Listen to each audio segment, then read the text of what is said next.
राम राम दोस्तों, मैं आपकी प्यारी दुलारी चुगल किशोरी। और साल 2024 का आगाज हो चुका है और उसके साथ ही सीरियल के मोहल्ले में सबकी जिंदगी बदल गई है। अनुपमा की जिंदगी को एक और झटका लगने वाला है क्योंकि अनुज का एक्सीडेंट होने वाला है और सबसे बड़ी बात, अनुज एक बार फिर अपनी याददाश्त खो बैठेगा। हमें तो लग रहा है कि एक बार फिर अनुपमा और अनुज की लव स्टोरी दिखाई देगी, जबकि ये रिश्ता में बेचारी रूही इतना दुख में है कि आत्महत्या करने की कोशिश करेगी। तो वहीं अबीरा को पंख लगने वाले हैं जिसे दादिसा कुतरने वाली है, जबकि गुम है किसी के प्यार में हरनी को छोड़कर बाकी सभी लोगों की मौत हो जाएगी और सबका गिल्ट है ना ईशान अपने ऊपर ले लेगा। तो ये तो थी मोटा मोटी जानकारी, लेकिन पूरी जानकारी के लिए रोज की तरह आपको हमारा शो देखना होगा।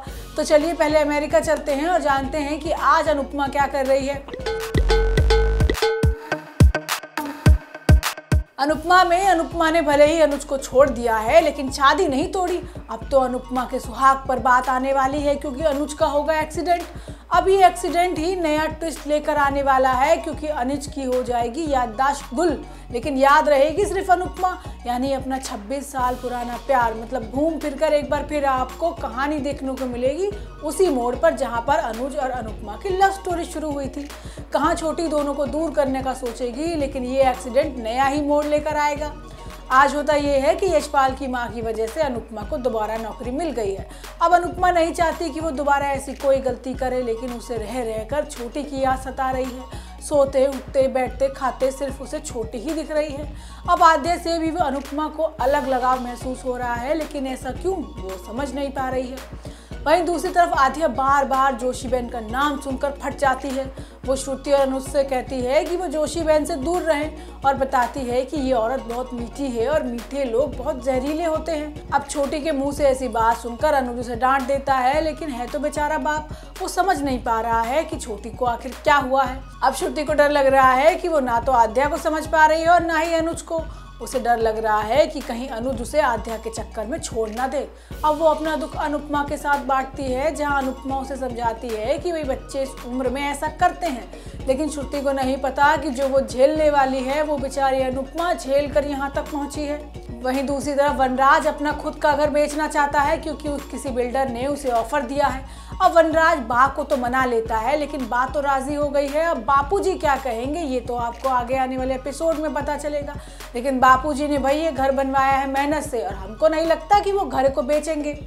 वहीं रिश्ता में अबीरा की जिंदगी नया मोड़ लेने वाली है क्योंकि उसने वकालत की पढ़ाई जो पूरी कर ली है और अरमान भी खुश है। अब अबीरा के पंख लग गए हैं कि वो अपनी माँ की तरह एक अच्छी वकील बनेगी, लेकिन दादी कैंची लेकर पहले से ही खड़ी है उसके पर कुतरने के लिए। अब इस बात को लेकर दोनों के बीच युद्ध देखने को मिलेगा और अरमान दादिसा के खिलाफ जाकर अबीरा का साथ देगा।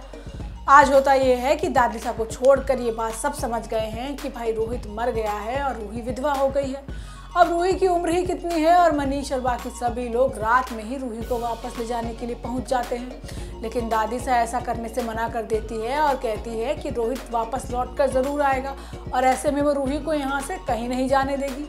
अब ये सुनकर रूही बुरी तरह से टूट जाती है, लेकिन दादिसा तो अपनी जिद पर अड़ी है। अब रूही अपना दुख याद करते हुए इतनी परेशान हो जाती है कि नींद की गोली खा लेती है।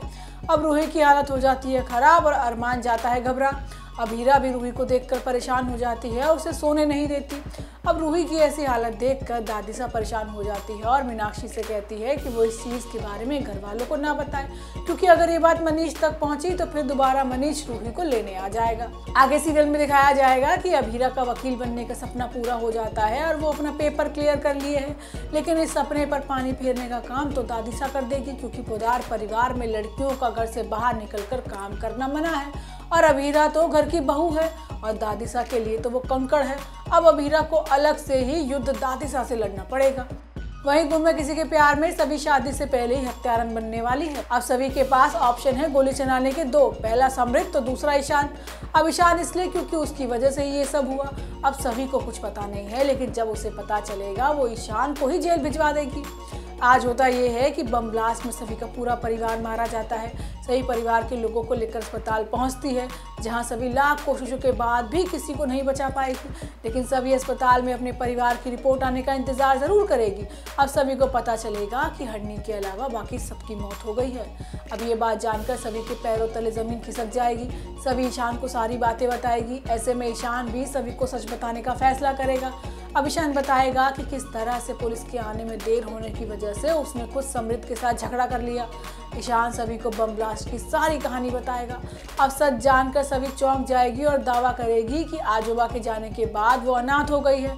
अब सभी ईशान को अपने परिवार की मौत का जिम्मेदार ठहराएगी। सभी ईशान को इतना जलील करेगी कि वो गिल्ट फील करना शुरू कर देगा। अब सभी को सहारा देने के लिए ईशान उसके साथ शादी करने का फैसला करेगा। ईशान अपनी ही शादी के मंडप में रीवा की बजाय सभी का हाथ थाम लेगा। अब ईशान का यह फैसला पूरे भोसले परिवार और सुरेखा पर भारी पड़ेगा। तो दोस्तों, ये तो थी आज के तीनों सीरियल की पूरी जानकारी। आपको हमारा शो कैसा लगा हमें लाइक कमेंट करके जरूर बताइएगा। और अगर आपने हमारे चैनल को सब्सक्राइब नहीं किया है तो याद से वो भी कर लीजिएगा। हम आपसे फिर मिलने आएंगे इसी समय पर। राम राम।